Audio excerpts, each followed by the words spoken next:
투자 클럽입니다. 셀트리온. 자, 지금 펜트라의 미국 제형 특허 등록 완료 소식이 나왔죠. 최대 2040년도까지 이제 보호가 된다고 합니다. 주가는 오전장에 장중 17만 9,600원대 고가 찍고 이제 흐름들 유지되고 있습니다. 자, 이 부분 한번 살펴보겠습니다. 먼저 시장 전체적인 흐름들 먼저 살펴봐 드리면요. 어제는 이제 총선으로 국내장은 이제 휴장이었고요. 그 총선 결과에 따라서 그 총선 테마주, 정책주들이 대표적으로 흐름들을 오전장에 많이 좀 보고 있죠.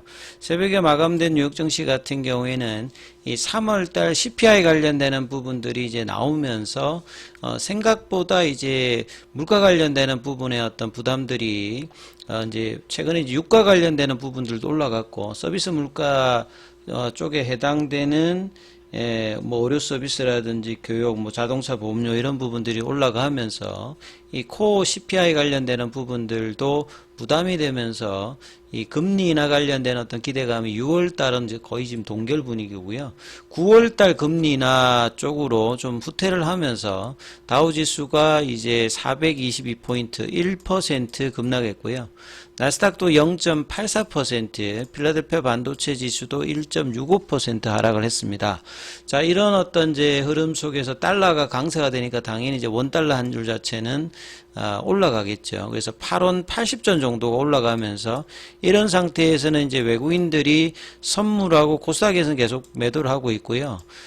이제 거래소 쪽에서는 뭐 삼성전자, 하이닉스, 현대차 이쪽으로만 수급이 뭐 집중되는 흐름들이 이제 올해의 특징인데 이 부분들이 오늘도 되고 있고요. 기관 쪽에서는 연기금 투신 쪽을 제외하면 매도세, 그 다음에 개인들 같은 경우는 양시장에서 한 3,700억 정도 매수의 흐름이 나오고 있습니다. 그래서 코스피 같은 경우에는 지금 2,700선이 이탈되는 흐름들 보여주고 있고요. 코스닥 같은 경우에는 855선 0.5% 빠지는 어떤 흐름들. 자, 그러다 보니까 코스피 쪽에서는 하락 종목 수가 3배 이상 많고요. 코스닥 쪽에서도 2배 이상 하락 종목 수가 많은 흐름으로 진행되고 있습니다.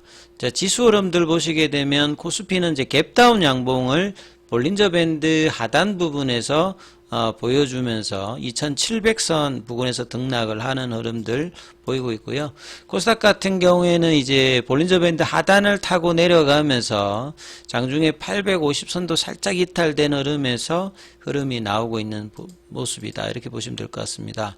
자, 그래서 뭐 섹터별로 좀 살펴봐 드리면 그럼에도 불구하고 반도체 관련되는 소부장은 이 한미 반도체가 뭐 목표가 20만원짜리도 지금 나오면서 강한 반등세를 보이면서 반도체 소부장 관련되는 부분의 흐름들은 강세 흐름. SK 하이닉스 같은 경우에도 2%, 삼성전자 같은 경우에는 양봉이 나오면서 일봉상에서는 이제 파라볼릭자 추세 전환이 좀 나왔습니다. 그리고 이제 2차 전지 쪽에서는 전반적으로 좀 약세 흐름들을 보여주고 있고요. 제약바이오 쪽에서는 지금 테라퓨틱스가 지금 갭다운해서 가장 크게 조금 하락세 흐름, 그 다음에 이제 삼천사제약 같은 경우에도 지금 10만원대 이탈하는 흐름들을 보이면서 전반적으로 이제 금리단 영향이 매크로 변수에서는 제약바이오 성장주에 멀티플에 영향을 주는 흐름으로 좀 작용하고 있고요.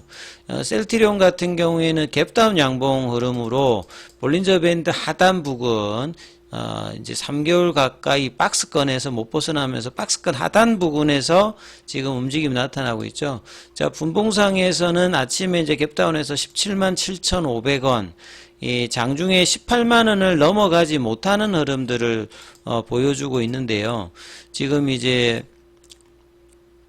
수급상으로도 좀 보셔도 프로그램 매도가 이제 화요일이어서 오늘도 지금 장중에 제법 나오고 있습니다. 18만원 밑단은 박스권 하단이고 이 작년 그 10월 달부터 올렸던 폭의 이제 중심 가격이거든요. 그래서 굉장히 뭐 락바탄 비슷하게 지금 18만원권에서는 이탈되면 바로바로 시간이 지나면 들어올렸는데 오늘은 수급상에서는 프로그램 매도, 현물 쪽에서는 보시게 되면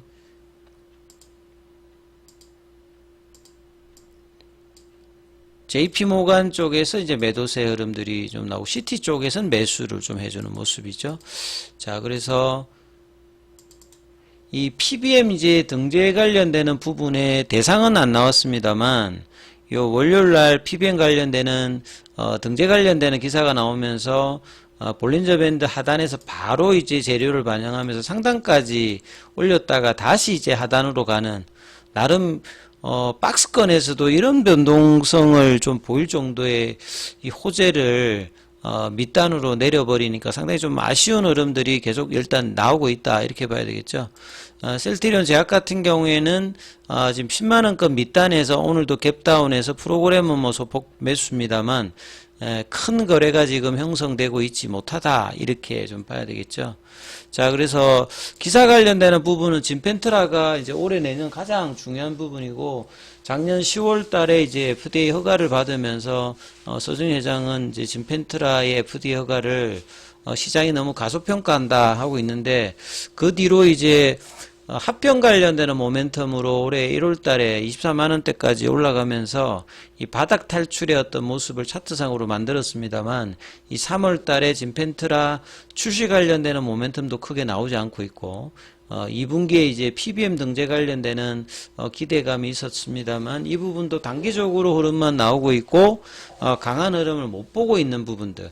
왜냐하면 셀트리온이 지금 올해 매출액이 작년도 대비해서 50% 보통 이제 성장주라고 하는 게 매출이나 영업이익단이 이제 30% 이상 이제 넘어가면 전년 동기 대비해서 이 성장 그로스 관련되는 부분이 시장에서 굉장히 각광을 받고 이런 부분에 이제 유입이 될 수 있는데 자, 그런 흐름들에 대한 어떤 기대감들은 지금 주가에는 전혀 지금 나타나고 있지 않는 상황입니다. 그리고 특허 관련되는 부분들은 보통 이제 물질 특허가 있고요. 자, 이 물질 특허 외에도 이제 제형 특허, 제형이라고 하는 말은 이제 몸 안에 약물을 어떤 식으로 딜리버를 하느냐, 뭐 경구용도 있고 주사용도 있고 주사용에는 뭐 피하 주사도 있고 근육 주사도 있고 정맥 주사도 있고 뭐 이런 형태가 있지 않습니까? 이런 부분에 대해서 특허도 하고 이제 촉매인 염의 어떤 변경 이런 것들도 다 넣어서 에버그린 전략으로 후속 이제 바이오시밀러 진입을 막을 때 많이 쓰는 건데 셀트리온 진펜트라는 이제 신약의 개념이기 때문에 이런 어떤 이제 물질 특허 뭐 제형 특허로 최대 2040년도까지 이 바이오시밀러 관련되는 진입 관련되는 부분을 막는 역할을 하는 어떤 흐름이다. 그래서 미국 특허청의 제형 특허 등록을 완료했다는 소식이죠. 자, TNF-알파 억제제 중에서 염증성 장질환에 주로 쓰이고 있는 인플릭시맘은 이제 성분명이고요. 여기는 이제 TNF-알파 억제제 중에서 제일 먼저 나온 게 이제 엠브렐이고 그 다음에 이제 레미케이드, 그 다음에 이제 휴미라거든요. 그래서 레미케이드의 바이오시밀러인 램시마, 그 다음에 SC 제형으로 이제 진펜트라는 신약의 형태로 이제 허가를 받은 상태죠. 그래서 주요 시장에서 유효성, 편의성을 인정받았고 작년도에 이제 신약으로 허가받아서 지금 이제 출시 이후에 시장 공급 절차를 진행 중인 어떤 상황입니다. 그래서 진펜트라를 신약으로 내놓았기 때문에 뭐 코로나 때 이제 레키로나도 있습니다만 거기는 뭐 많이 팔지를 못했기 때문에 블록버스터를 꿈꾸고 있고 올해 6천억대, 내년도에는 1조를 기대하고 있는 진펜트라죠.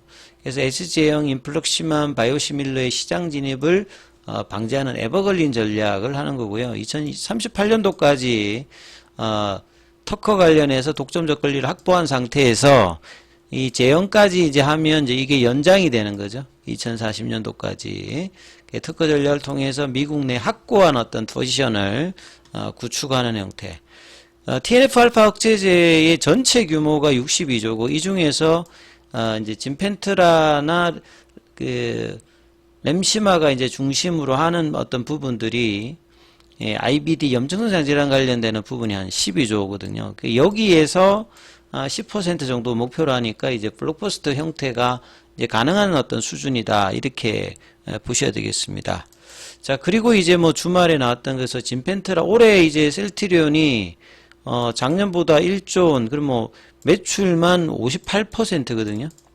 그러면 이게 고성장주로 주가가 사실 좀 가야 되는 상황이고, 그 양대축이 유플라이마와 진펜트라인데, 유플라이마가 그러니까 시장에서 아직 이렇게 크게 두각을 내고 있지는 않습니다. 그만큼 이제 PBM 등재라든지 이런 부분들이 어떻게 빠르게 좀 진행되느냐. 3대 PBM이 이제 CBS 케어마크, 시그나 쪽에 이제 익스프레스 스크립처, 그 다음에 이제 유나이티드 헬스케어의 이제 옵텀 RX거든요.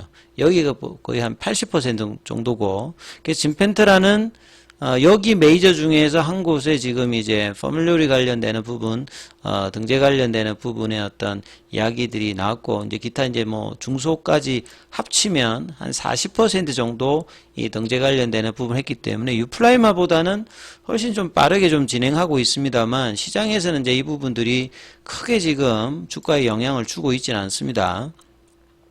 작년에 이제 PBM 등재에 어려움을 좀 겪었잖아요. 그래서 실제로 이제 여전히 휴미라가 가격을 낮추어서 매출액은 이제 확 줄었습니다만 이 점유율이 96%니까 시밀러가 이제 막 많이 작년에 출시했어도 제대로 된 매출을 암젠 같은 경우에도 많이 이제 내고 있지는 못했는데, 그래서 올해 이제 이 부분들이 본격화 되느냐가 좀 중요하다. 그래서 올해 이제 매출 목표가 3조 5천억이고 기관들 쪽에서도 이제 매출 그 예상 수준 자체가 이제 한 3조 4천억이니까 크게 차이가 나진 않죠. 그래서 이제 진펜트라 유플라이마가 얼마만큼 이제 내주느냐가 굉장히 중요한 부분이고, 이 부분들이 이제 출시 이후에 PBM 등재라든지 실제 이제 매출에 가세하는 부분들이 나오게 되는 하반기가 이제 주가에서는 굉장히 중요하기 때문에, 상반기가 이제 뭐 그 매출이 제대로 나온다게 되면 이제 뭐 바닥이 될 가능성은 굉장히 높아지는 국면이다. 이렇게 좀 보시면서, 자, 박스권 하단 부분에서 지지 양봉 흐름으로 18만원대 회복이 어떻게 되는지 살펴보시면서 흐름 보셔야 되겠습니다.